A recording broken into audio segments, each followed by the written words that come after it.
A young woman with an unremarkable past suddenly becomes the center of a nationwide storm. Growing up in a quiet Midwestern town, she was known as smart, resourceful, and fiercely independent, but no one expected the shocking crime that would place her on America's most wanted list. Late one summer evening, a series of events spiraled out of control. A violent confrontation, a desperate decision, and a crime that stunned her community. The arrest was swift and dramatic. Local police, working with federal agents, tracked her every move, eventually cornering her during a tense late-night stakeout. Cameras flashed as she was led away in handcuffs, her calm, almost calculating demeanor unnerving the public. News outlets scrambled for details, and headlines declared her a dangerous mastermind despite her age and quiet appearance. Her trial became a media spectacle. Prosecutors painted her as manipulative and highly intelligent, someone capable of elaborate deception. The defense argued she acted out of fear, not malice, but the jury wasn't convinced. The verdict: guilty on multiple felony charges. Her sentence would be served in what was often called America's most secure prison, a place built to contain the country's most violent and cunning offenders. This facility was legendary for its unbreakable design. Towering concrete walls topped with razor wire surrounded motion sensors, thermal cameras, and armed guards on constant patrol. Former wardens claimed no one had ever escaped. Every inmate was monitored every minute, their movements tracked by technology that left no blind spots. As she arrived, escorted by heavily armed officers, many wondered if this quiet, seemingly delicate woman could even survive inside, let alone cause trouble. But something about her steady gaze and the faintest hint of a smile suggested she wasn't intimidated. To most, her future looked sealed behind steel bars and layers of security. Yet whispers began almost immediately among prison staff and fellow inmates. She noticed everything. From guard shift patterns to the rhythm of security checks, her eyes seemed to record every detail. While other prisoners focused on survival, she observed, calculated, and listened. What no one could have predicted was that this young woman, written off as just another inmate, was already thinking several moves ahead. The fortress that promised to keep her locked away forever was about to become the stage for one of the most daring escapes in modern history. Inside America's most secure prison, every day was designed to break the spirit and erase the will to fight. The cell blocks were a maze of reinforced concrete, echoing with the clang of heavy doors and the constant hum of security systems. Motion detectors lined every hallway. Cameras blinked from every angle, watching for the slightest misstep. Guards patrolled on a rotating schedule meant to keep inmates guessing. From the moment she stepped through the steel gates, the young woman entered a world built to eliminate privacy. Her days began before dawn, a harsh wake-up buzzer, a head count, a tasteless breakfast under harsh fluorescent lights. Conversations were whispered because microphones could be hidden anywhere. Even the exercise yard, ringed with razor wire and gun towers, offered no real freedom. Yet while others grew numb to the monotony, she treated every moment as a lesson. She memorized the rhythm of guard changes, the exact second when corridor lights flickered as backup generators switched. She studied the timing of food deliveries, the squeak of certain doors, and the blind spots that appeared for only a breath or two when cameras pivoted. To the staff, she was cooperative and quiet, never causing trouble, never drawing attention. She volunteered for laundry duty, a position that allowed her to move between sections and observe the prison's underbelly. Her soft-spoken nature made guards underestimate her, and soon she was trusted with small responsibilities that offered tiny windows of opportunity. Other inmates noticed her focus. Some tried to befriend her, but she remained politely distant, careful not to reveal her thoughts. At night, when the block settled into uneasy sleep, she replayed every detail she had learned, constructing a mental map of the prison's pulse. The fortress was considered escape-proof, but she saw patterns the designers hadn't anticipated. A maintenance hatch that wasn't checked as often as it should be, a camera that occasionally froze for a few seconds, a guard who lingered a little too long at the vending machine. These weren't weaknesses yet, but they could be. Over weeks and months, her quiet observations became a private playbook. Every routine was another clue. Every small anomaly was a possible crack in the armor. To others, she seemed like an inmate resigned to her fate. In reality, she was gathering the pieces of a puzzle that could lead to freedom. The prison prided itself on absolute control, but it could not detect a mind that never stopped calculating. While the world forgot about the young woman behind those towering walls, she was already turning confinement into preparation. What appeared to be obedience was, in truth, the earliest stage of a plan that would soon challenge the very reputation of the escape-proof fortress. Months turned into a full year, and every detail she had observed began to align in her mind like pieces of an intricate puzzle. What started as idle observations became a blueprint for something audacious. An escape that experts would later call one of the most methodical in modern prison history.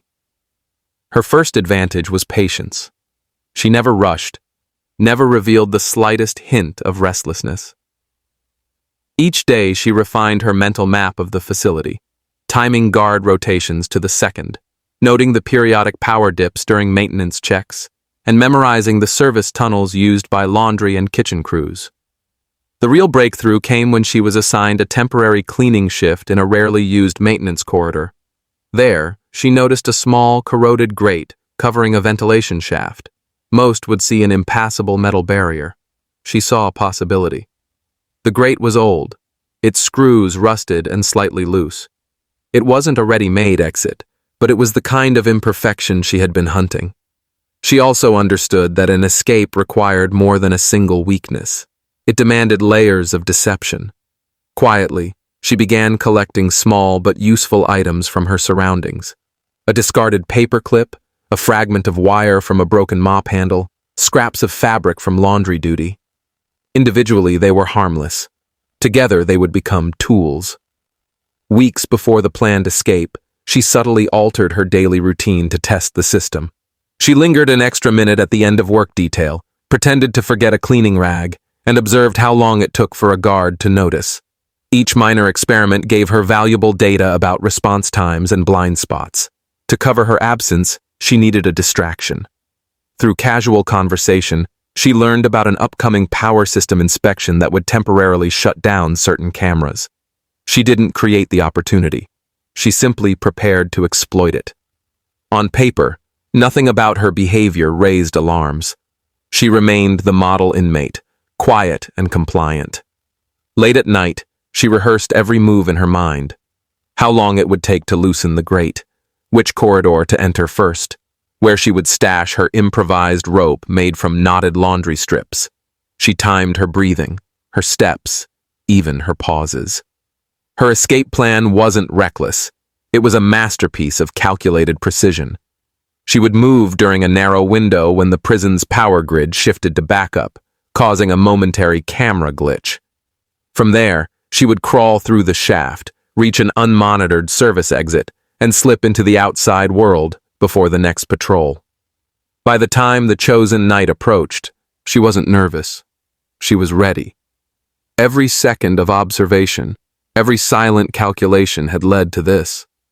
The prison that claimed no one could escape was about to face a challenge it had never imagined, from a quiet young woman who had outsmarted them all. The night she chose arrived like any other, quiet, routine, almost invisible.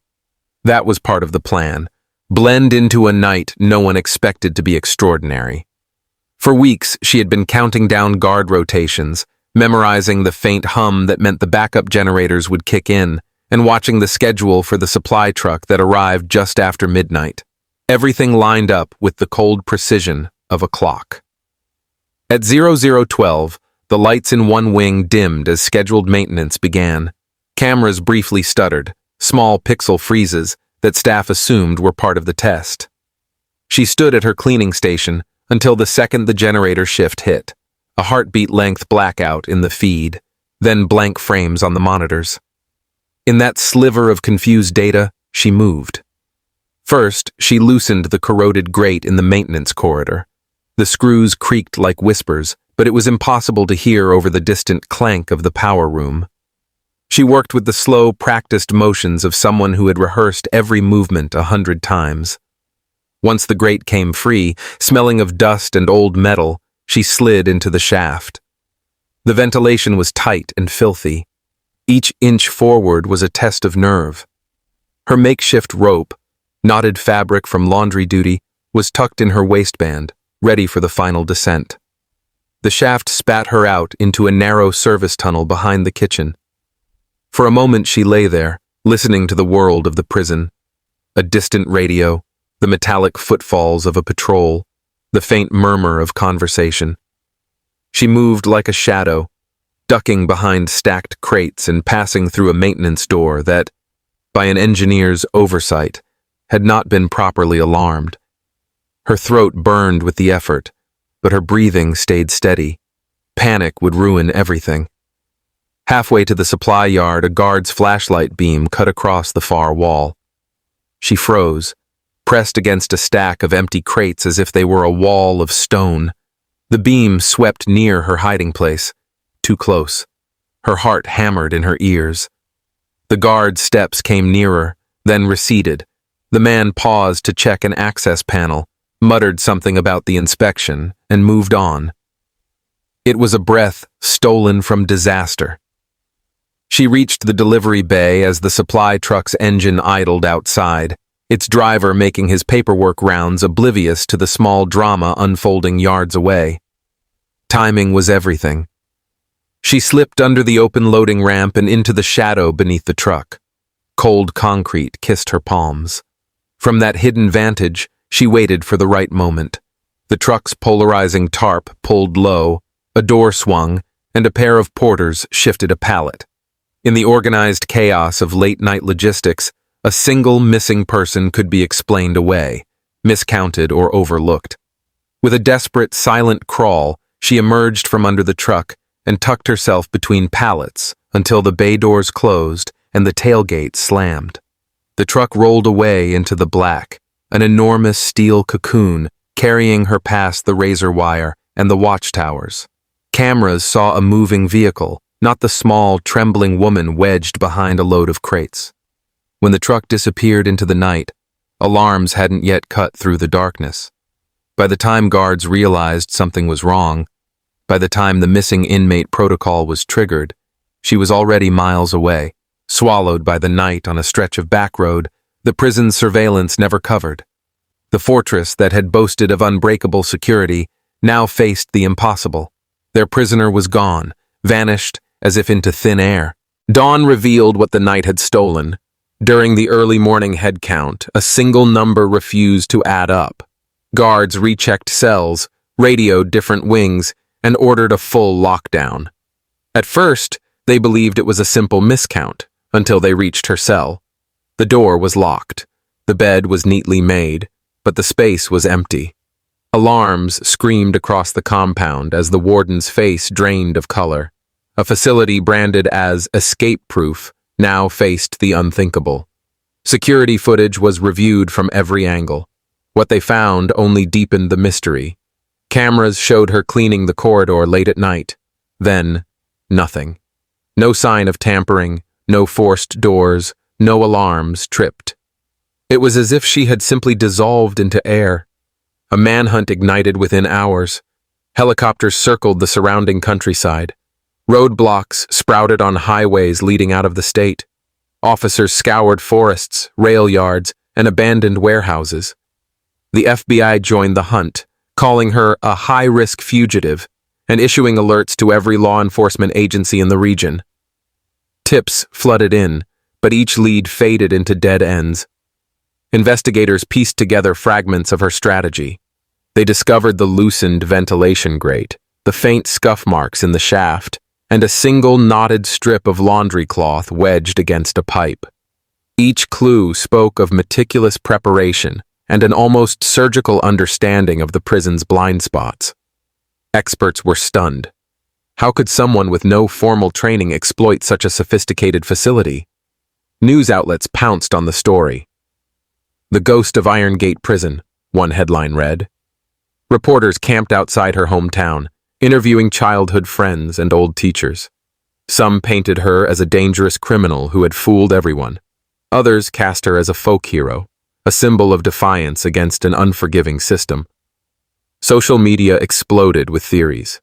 Some claimed she'd fled overseas, others insisted she hid in plain sight with a new identity.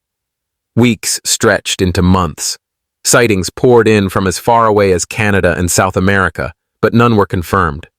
The prison quietly upgraded its security protocols, new sensors, stronger ventilation covers, revised guard schedules, but the damage to its reputation lingered. Officials refused to admit it publicly, yet privately they acknowledged the truth. She had outthought them all. To this day, her whereabouts remain unknown. Some investigators believe she slipped into a network of safe houses, aided by people inspired by her cunning. Others suspect she prepared a false identity long before her escape, starting a new life somewhere quiet, perhaps under a different name, blending into a crowd that will never know her story. The legend endures because she left no trail, no dramatic farewell, just silence and an empty cell. In the end, the girl who outsmarted America's most secure prison didn't just escape a fortress of steel and concrete. She escaped the narrative written for her. Whether she lives in freedom or forever hides in shadows, one fact remains: she vanished, and no one has ever found her.